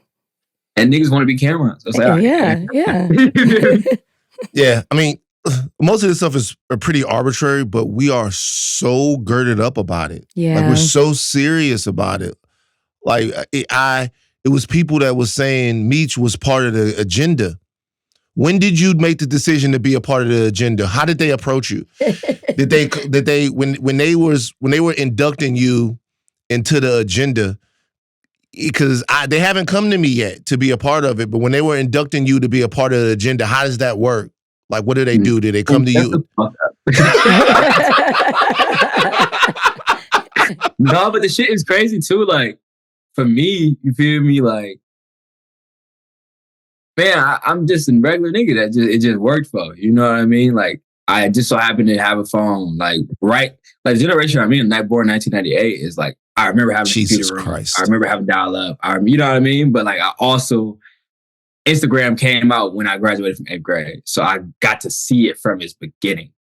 We weren't getting money. I remember seeing creators just on YouTube to be a creator. And there's maybe 30 people that are getting paid from YouTube and there's 1,000 creators. You know what I mean? Mm-hmm. And so like, it's always been seen very normal for me. This wasn't like my career path. You know what I mean? It just happened and worked. But I was growing up through it. I was growing up with social media. You know what I mean? Like, I was becoming and going through my adolescence through social media being a thing. Like, Vine came out when I was in 8th grade. It got deleted when I was 12. You know what I mean? And so like, just a regular nigga. You know what I mean? Like that, but I'm larger in life to some people because they see 1 million followers or they see a verified check. You know what I mean? Or like, boom, boom. But it's like, bro, I come back home. I'm from Detroit, Michigan. I'm from Joy Road in Detroit. You know what I mean? Like, how do the guys in Detroit, when you're out on the street, how do they react to your nails being painted? They don't even notice my nails being painted. You know what I mean? But it's love. You feel me? This is my city I'm from. You know what I mean? Like, a lot of niggas know me. Like, they know my family. You know what I mean? So like I said, it's not even like tough guy shit, but it's just like a lot of this shit does not happen in person. It won't ever happen in person. You know what I mean? Like, and it's just funny to me, like the juxtaposition of like, yeah, like, no, I paint my nails, but like, I'm not the nigga that you go like approach and be on bullshit with. You know what I mean? And that's just because in the sense of it's jokes. Like, cause you'll spark a nigga to talk your shit. Cause you'll run it. Cause you got the fucking 8 on you, bruh. You'll spark a nigga. Shut up. And that's not like threat type shit, but it's just like I said, like the demeanor of a man. You know what I mean? Like, you have to approach me correctly. You have to approach people around correctly. You gotta respect what we got going on. You know what I mean? If you don't, like, Not even like, oh, you gonna get handled, you get packed about blood. It's just like you're not gonna allow it to even enter that space. You feel me? Like, but that again is like, you take me painting my nails and you decide I'm not a man. And if you try to like approach it from that perspective, it's not gonna work because like none of those things should be an indication of such. Right. Of course. You know what I mean? Right. And so that allows you to completely ignore who I am as a person and who I present to you for me to be, like in the full sphere of things. You know what I'm saying? Like, I think you should do more videos like this. I know you said that this isn't your thing. You do TikTok. You don't really do opinion-based, but look at the beautiful conversation we're having and all the dialogue that was on Twitter. You should do more of this. You should do more. I might. Yeah. And you know what? It's funny. I just don't do opinion shit because I'm like, y'all opinions are so, like my opinions, I'm like, y'all niggas are stupid. Like, and they are. And it's like, it's,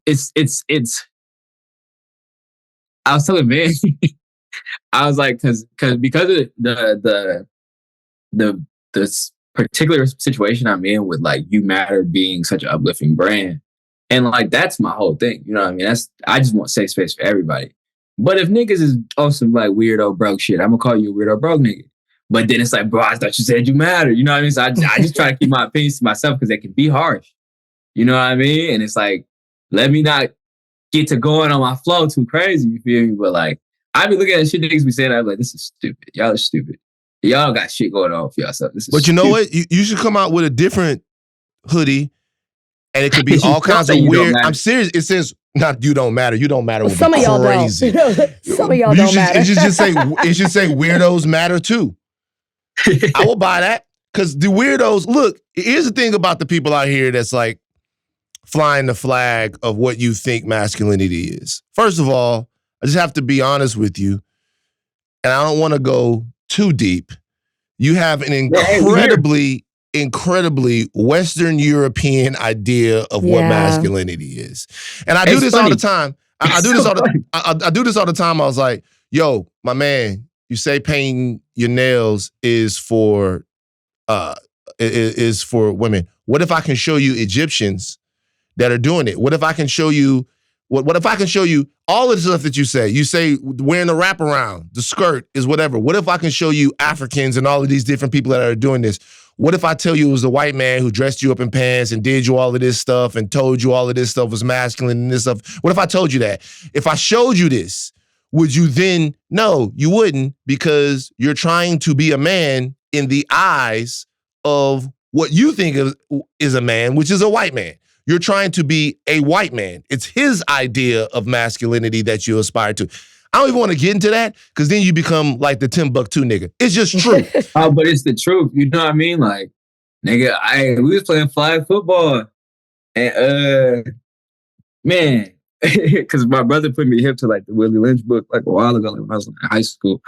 And it's not real. Just some little kids was playing like behind us, you feel me? And you just hear, man, shut your dark black ass up. And he's like, you light skin motherfucker. I'm like, oh, this is still present. I don't know how. Yeah. I don't know what's happening, but this shit is terrible. You know what I mean? But it's like, I talk to people a lot, like even like right now with Black History Month, and like handle it with You Matter. Like I speak a lot about like the insecurity we have of like not having and knowing our heritage and like our lineage. You know what I mean? Like that whole thing are being stripped away from us and like having to make a culture from the ground up. And then it's like, oh yeah, we got taken away from our homes. Mm-hmm. And then when we make something that's good enough and it's marketable, it gets taken away from us. You know what I mean? So now country is not ours. Now the blues are not ours. You know what I mean? It's like the complete cycle over and over again. It's like, what really is the identity to be Black? You know what I mean? What does it really mean? As well as like the history of America, not removing the indigenous people, but like when people from outside of America think about America, it's Black and white, and everybody else kind of came over and was able to keep their story, their legacy, their heritage intact. You know what I mean? Like there's traces they can trace back where they come from and be able to like still feel like they're representative or not representative. You know what I mean? Like I went to Dearborn High, which is Dearborn is the highest Arab Muslim. Arab Americans, yeah. Yeah, and so, man, it'd be toxic, but it'd be like, no, you disgracing our culture. And like they can look back and they can look at the Quran, and it's not like if you're Muslim. A lot of Muslims a majority of Muslims are Arab. You know what I mean? Not to say that there's not other Muslims from other cultures or other races, but how many different races and cultures are Christian? You know what I mean? So when we look toward that book, that is a lot of Black people are Christian. It's like, what does this really represent for us? You know what I mean? It's not even that's not even ours. You know what I mean? And so just that whole thing is just like, how much of this shit is ours? Yeah. And what are you subscribing to? You know what I mean? That's why, like I said, like my heroes was my dad, my mom. You know what I mean? My mom taught me how to be gentle, like with a woman and with myself. My dad taught me like what it means to really be a man. You know what I mean? Like I just seen this nigga come home, bloodshot eyes, after driving a truck for 12 hours. Like I give that same work ethic to the social media shit. You know what I mean? Like if this is what I'm choosing to do, then like give it your all. And you can't, just because it's 11 p.m. and you know what I mean, your team ain't win in the NFC, you know what I mean? You still got to work, you know what I mean? Because you got people that depend upon you. You got people that look up towards you, you know what I mean? Like, yeah, being from Detroit. Again, that's like to me what being a man is. Yeah, being from Detroit, he had to work through the losses because that's all that there were. So, you know, his team was losing every Sunday. So he had to show. You said something. He had to be resilient. So shout out to him. Last question for me, because I remember when I was dating a girl, Paulette Gray, and why you always name them? Because it's funny. Name drop is crazy. Because she'll hear this and she'll remember. Name drop is insane. And so this was the first one that was really like, you know. I remember she looked at me one time and she was like, Van, you're too cute for your nails to be dirty and stuff like that.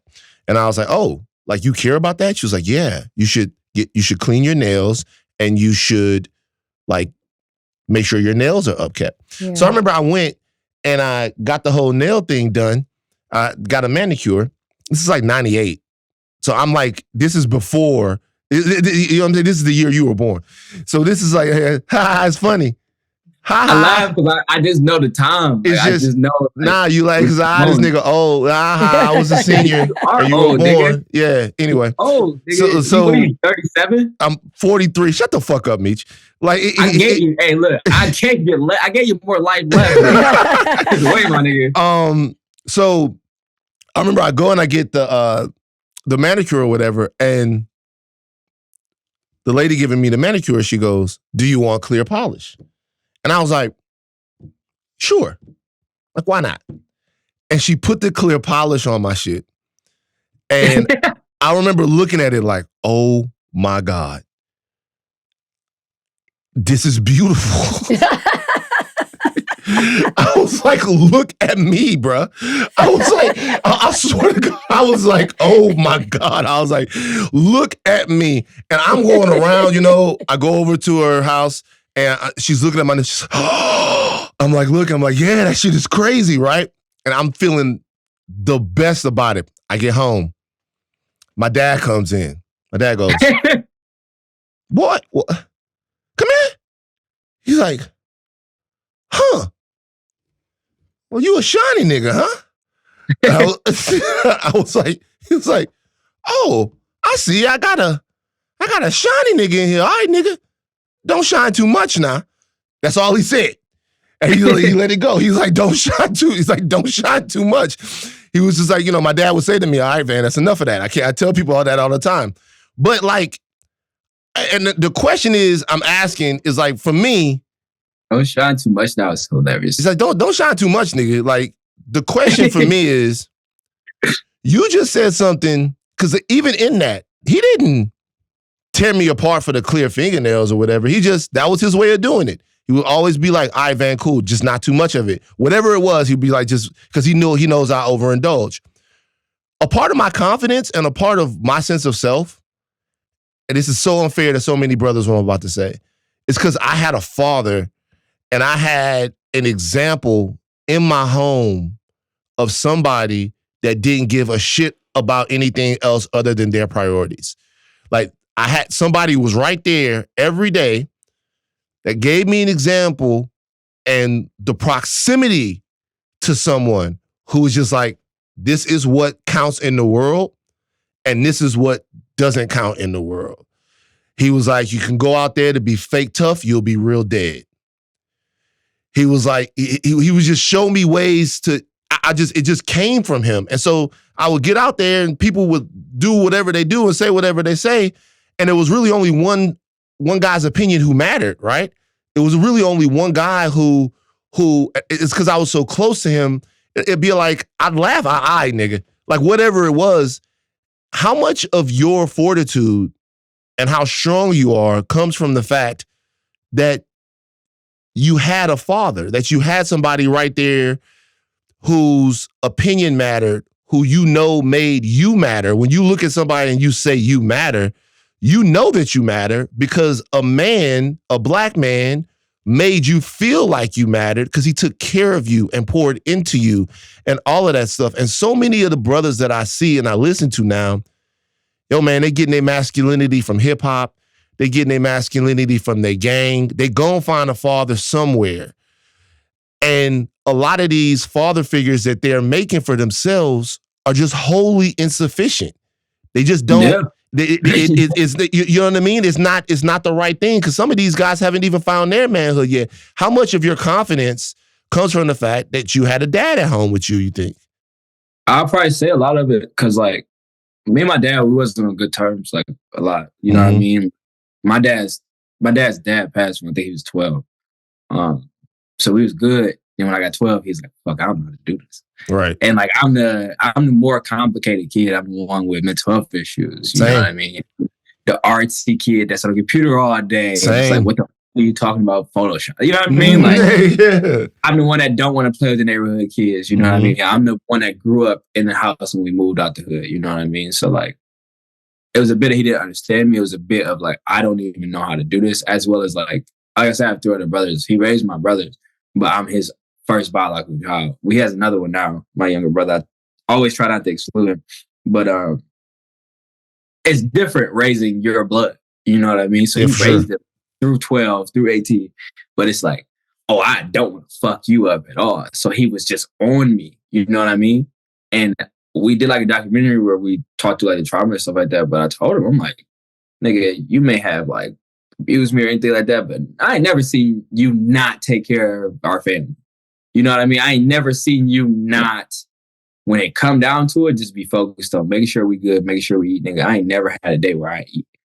You know what I mean? I just seen you be stressed out on some like, Christmas might not be how Christmas was, but you was prioritizing making sure we was good. You know what I mean? Like, and I would say the second part for me is having a mom that really accepted me. Mom really like saw that I was like a sensitive child. You know what I mean? And like, she never got mad at me for crying. You know what I mean? Where it was times when my dad would be like, what the fuck you crying about? And that would be like his frustration and anger of like, nigga, what the fuck is wrong now? Oh my God, bruh. Like, Meech, bro. My mom would damn near go toe to toe with this nigga. Like, bro, you tweaking out. He's overwhelmed. It's okay. You know what I mean? Like, my mom took me to Borders, like, so I can get the books I was interested in. It never made me feel like weird for reading Naruto. You know what I mean? But I would say even now as an adult, and like still like a fresh adult, you know, I'm 25. I would say that support system still is there and still is very important because like I've been known on social media, I would say like to it's like where it's been to a weird height where a lot of opinions are coming in at once and I gotta be able to like just go away with them since I was 18, you know what I mean? And like that's not really something anybody can prepare you for. Like my dad came like, yeah, just man, fuck them. You know what I mean? Like he never been in these shoes, you know what I mean? But he do know what it feel like to get lost in like the thoughts of everybody else and the opinions of everybody else. My mom, you know, my friends. I would say I have a really good support system. And it's not even like they have to say anything. It's just like, you know what I mean? Like everybody love me for me. You know what I mean? Like in the comments, like when I like, cause I repost, I screenshot repost on Instagram, just especially when it's stuff about like my character. Like I'm not going to defend against me being straight or gay. That it changes nothing for who I am. You know what I mean? But if you're like, oh, like Meech is homophobic or oh, Meech scammed me. And I'm like, that didn't happen. Let me clear this. Those are the things I'm going to always like sit on top of and be like, this is not what we're going to do. You feel me? But in the comments to that when I posted on IG, like one of my homegirls was like, it's funny that like you get on social media and all those people talk shit about you, but like the people that have the blessing of knowing you love you to death. Yeah. You know what I mean? Like, that's all that matters to me. All that matters. That's all that matters. This is the reality of the situation. You know what I mean? Like, these are the people that's showing up. Mm-hmm. You know what I mean? Like, it's real. There's real love or real consequence, you know what I mean, with the people that are actually in my life. Like, and the type of person I am, I don't really argue. Like, I'm not mad at none of these niggas that saying all this crazy shit. You feel me? Like, I hop in anybody DMs and be like, let me give you my perspective. You give me your perspective. Maybe we can. I do it too. Rachel hates it. We can share perspective. Rachel hates it. Don't message me. We gonna let you get out of here, bro. We need some new you matter stuff, bro. Next time you look at it. Look at this. I gotta get some. Yeah, Rachel gotta get some. She need it bad, bro. You ain't got no hair though, man. I ain't gonna send you the satin joint. This is a satin line. Okay, Meech. Oh my gosh, it's I'm perfect. you a regular. But Meech, first of all, you say I don't have no hair, but let me tell you what's happening. Bosley. Not Bosley, nigga. Bosley's not gonna help the situation I got. You about to get a toupee? Nah, not that. We did talk about that though. March 8th. What? Ziering Medical in Beverly Hills. You're doing it? You get an implant? You get a transplant? You're doing it? My hairline coming back, baby. I don't give a fuck. Fuck y'all niggas. You're doing it? Wait. He told a story about the guy approaching him at the gym. Is that the guy? The guy told me, the guy approached me at the gym. The guy goes, hey man, I just want to let you know, you have a decent head of hair. I'm like, yo, what the fuck is going on? He goes, it's just a couple of spots. And a couple of spots, and it'll be done. It'll be done. And at first, I'm like, see, this is a good story. Because at first, I'm like, man, what the fuck is this weirdo ass? And then I'm like, yo, listen to it. Over the course, March 8th, bam, I'm ready. I can't wait for you to take me through this process. It's gonna be funny. Us through this process. Yeah, and then I want my satin hoodie. Fuck you, Meech. All right, you guys, that was Demetrius Harmon. Thank you for joining us on Higher Learning. Support his movement. Literally, I'm way older than him, and his movement has gotten me through some tough times, like in my life. Just a positive light, a positive guy, incredibly talented. I still want to put him in a movie and make him like a huge acting star, but we'll talk about that later. I got a lot of life left for me. I know you go on your spiel. You talking about how much you appreciate me. I want you to know, growing up, we watched TMZ every day. And for you to wear my shit on TV, that meant a lot to me. My dog watch it. My mom watch it. That's really, that's our ritual before bed. So I really appreciate you being a stand-up dude. You know, you got my heart. You need anything, I'm always here. But yeah, a lot of niggas are in opportunities to help other people or put other people on or just even shine a spotlight, and they choose not to. And you have never chosen not to. So I appreciate that. Appreciate you, Meech. Thank you for joining us on Higher Learning, bro. Thank you. All right, you like him? I like him a lot. Very interesting. Good conversation. See, like that's like the, well, it wasn't really gender wars, but those are like the gender stereotype conversations we should have. You know, instead of us just going back and forth with each other, going at it, me having to talk about like how toxic you are. Damn. And how, I'm just kidding. The gender wars were in full effect this weekend. Did you see that anonymous post? Anonymous post where? Oh, you didn't see this? I'm so tempted to pose this question to you. Ask me.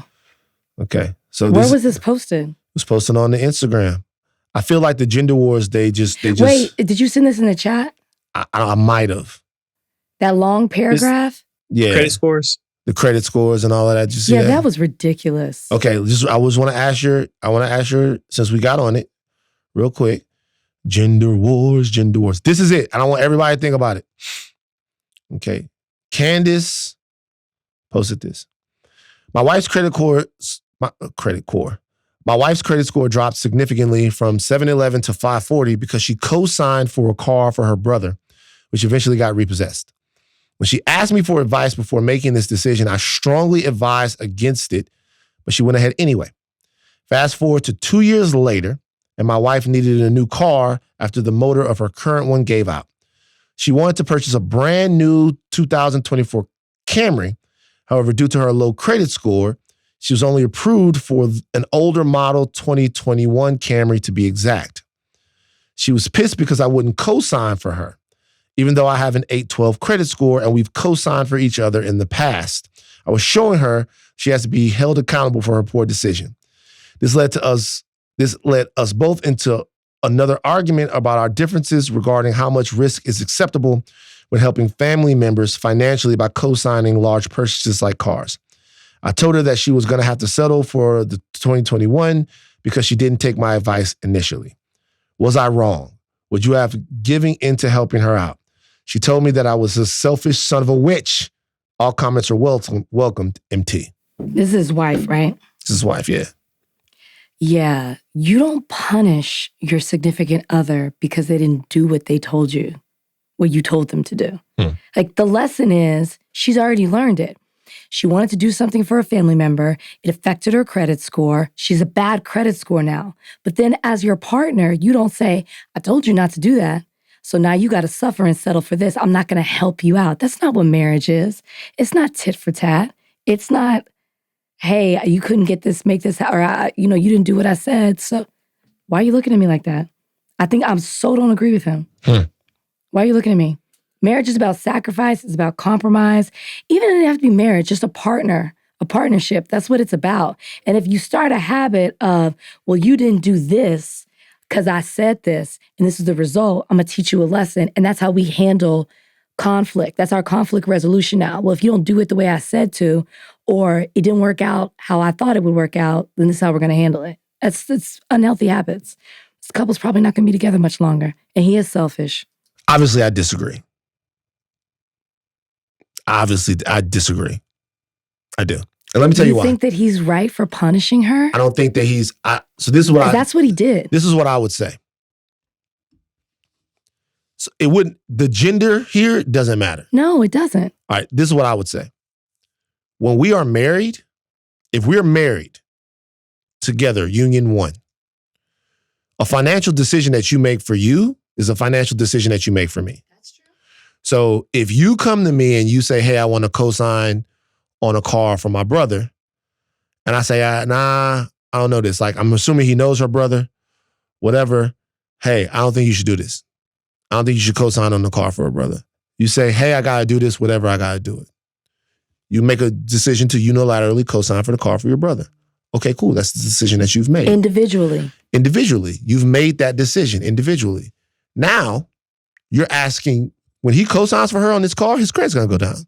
Because he's not like that. But it doesn't matter. His credit's not going to go down. It will. Necessarily. Like, depends how much debt he has. You're like, your credit is going to take, well, he's taking on debt because, he's taking on debt because now he's taking on the debt of her car, right? So my thing is the accountability to me is not about punishment. I think sometimes people think accountability and punishment are the same thing. Particularly, never mind, I'm not even gonna say that. I think punishment and accountability are not the same thing. I think accountability sometimes means just understand that you made a decision unilaterally that affected your credit. And now I am not going to make a decision that's going to affect mine. And if our union isn't strong enough to where you're not going to take my advice on something that's going to affect both of us financially, why should it then be, if you're going to put yourself in that position, why should then I come back and say, okay, like, I'll get you out of it? Like, she decided she wanted to help her brother. That's a chance that she took when he said, hey, I don't think you should do that. We're married. Your credit problems are going to become my credit problems. It's the same. Look, my deal is, okay, let's not do that. Let's figure out a different way to help your brother. Like, I don't think you should co-sign for a car from your brother. Can we afford to give him a little money on his down payment, whatever? I don't think you should hook your credit to this guy, whatever. But now you say no, and then you ask for me to put my credit in jeopardy after you didn't listen to what I said. You're not looking for a partner, you're looking for a savior. So, okay, partner, sometimes in a partnership, you bail the other person out, right? Like, I heard a lot of me and my. That's what she did? Okay, but here's the thing. Wait a minute, hold on. Did she not say, hold on. Did she ask her, hold on. See, this one, she asked her husband for his advice. Yeah. He said, I don't think that you should do that. And she goes, no, I am going to do it anyway. Okay. She did it individually. It affected her credit. Right. His credit is not, so it was like 800 and 500. His credit might go down like 20 points for It's going to go down. Might go down 20 points for co-signing on a car with her. I don't know how much it's going to go down. It's not going to go. He's still going to be in the top tier. But you're missing the point though. No, I understand your point. And I'm not like, you made a good point. I'm not totally disagreeing with it. I guess I just feel like it creates bad habits in a relationship.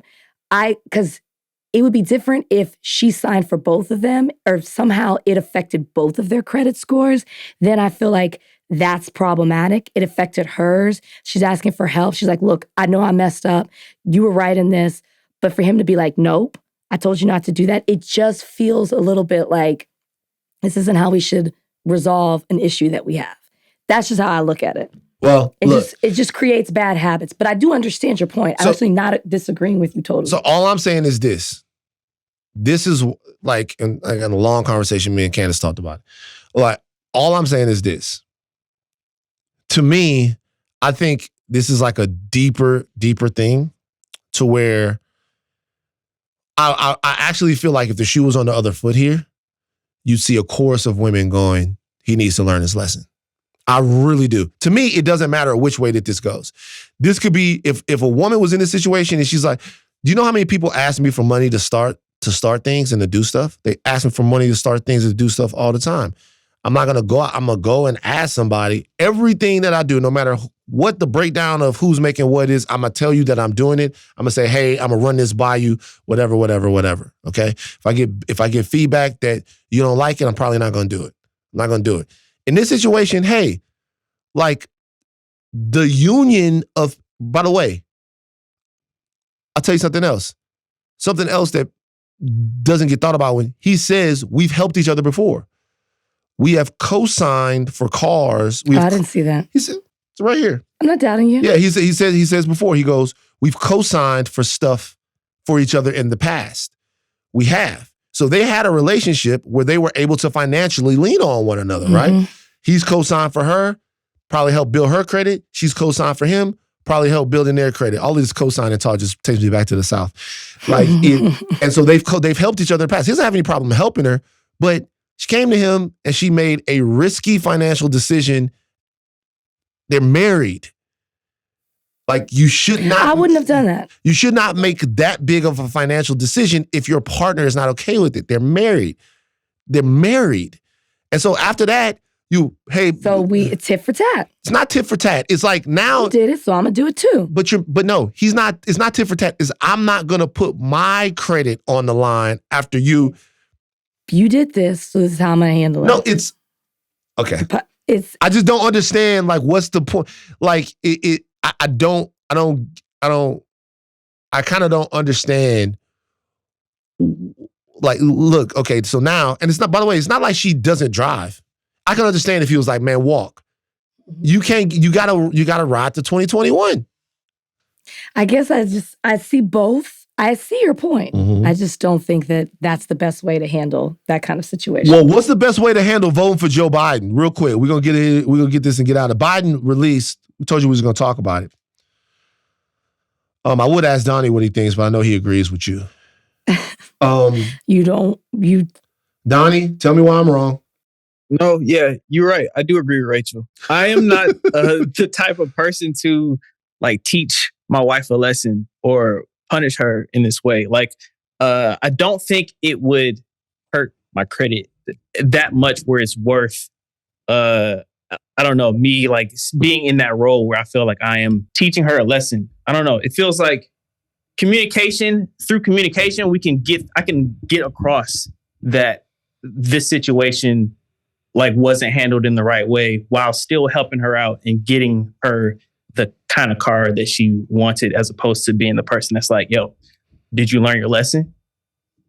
Yeah, I don't think it's even that simple. I'm just saying, like, all I'm saying is, hey, you did what you wanted to do. I have to protect myself because now I know the next you're gonna do what you want to do. I have to protect my credit over the relationship. Right. She did right. She did the brother thing over the relationship. Again, what are y'all talking about? Here's the, she did the brother. I'm not saying she's right. She asked him not. He asked her not to do that. I'm not. I don't think Donnie and I are saying she is right. What we're saying is she messed up. She knows she messed up. If you get into like, so this is how we're going to handle your mess up. Because in a relationship, people are going to do things. There's going to be mess ups, and the response can't be, I'm going to punish you this way. See, I'm going to do, because you don't look at it as punishment. You don't like that I'm using the word punishment. Well, what I'm saying is, I'm going to handle it this way. Well, the way I would handle it is to say, the way I would look at that is to say, okay, all right. I mean, you messed up, the brother. All right, but now I can't have it fuck up your credit and my credit. It's not messing up it's not fucking up his credit. It's gonna mess his credit up. It does not mess. He's your taking credit on a ton of co-signing on the car. I just got a car, right? Like when you add stuff, yes, it goes. When you add more debt, it goes down. If you co-sign mess it up. If you co-sign for somebody with risky credit like that, 540. I guess I'd be curious to know if it's different if it's your significant other. Because at the end of it's like not a random person. If you co-sign for somebody with risky credit, 540, that's gonna affect your credit score.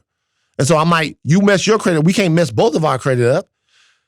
Like for you to have a car that's 3 years newer, we can't. We don't see it because of your brother. But she's wrong first. I agree. She shouldn't have done that. Accountability, man. It's tough. All right, look. President Biden, the Democrats posted this. President Biden's accomplishments for Black Americans. Slashed poverty among Black children by 52% in his first year. Fought to cancel over $132 billion in student loans. Okay, so that's not an accomplishment. He fought to do it. He didn't. Black uninsured rate reaches record lows.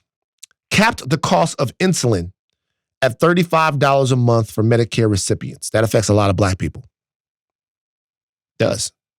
The diabetes. Yeah. Signed an extension that boosted PPP loans for minority-owned small businesses. Directly affects Black people. Increased nutrition assistance benefits for more than 40 million Americans. Provided $25 billion in rental assistance. You looked at these. What do you think about them? Listen, one of the things we constantly talk about is the Democrats and their messaging. So they put out here, and because Trump's messages have done more for Black people than any other president. So Biden is saying, listen, I'm not going to tout something like that, but what I am going to tell you is the accomplishments and the things that I've done or that I've implemented or I'm still working on implementing that are going to specifically help Black America, which he needs to do because he needs the vote, as we know from the last election, to beat Trump, who he will run against in this upcoming election. So I think this is good. You know, I particularly looked at the slashed poverty among Black children by 52% for his first year. And I was like, what did he do that under? Because a lot of times, like, you have, the infrastructure bill, but then there's all these things in it, and you're like, well, how specifically does that help people individually?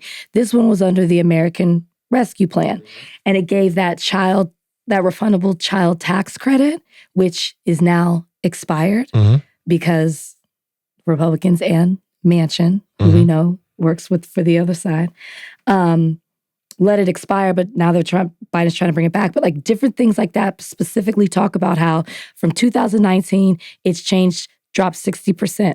2020, it's dropped to get 52%. Like he is doing things and implementing things and getting them passed where it's specifically helping Black America. So I think spelling something out like this or even detailing specific things that he's been able to pass through Congress really show what he's doing for Black America and how it'll have a trickle-down effect and continue to help Black America, even hopefully when he's gone. So this is my thing. I think there's a better way to message this stuff, and we've talked about this before. You know what I thought about when I saw the capping of the insulin? The movie Soul Food. And this is who Biden doesn't have around him. I'm serious.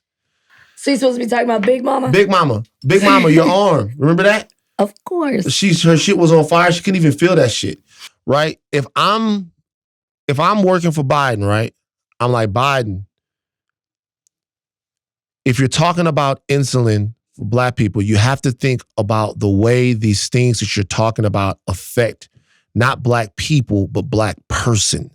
Forget about like Black people as a whole. 40 million. Too many different people for you to reach them all at once with one message. Think about Black person. That's very important.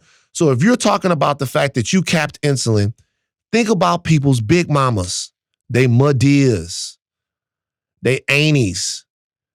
Think about they mamos. Think about these people. You're making it easy for these women to live longer.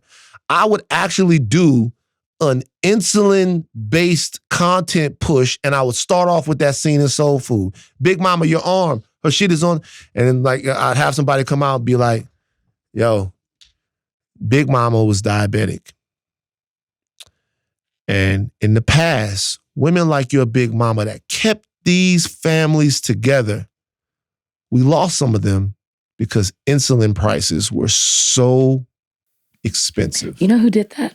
But what we have to do here is make sure that we are capping these insulin prices so that you can have more soul food Sundays with your big mama. Somebody already beat me to it?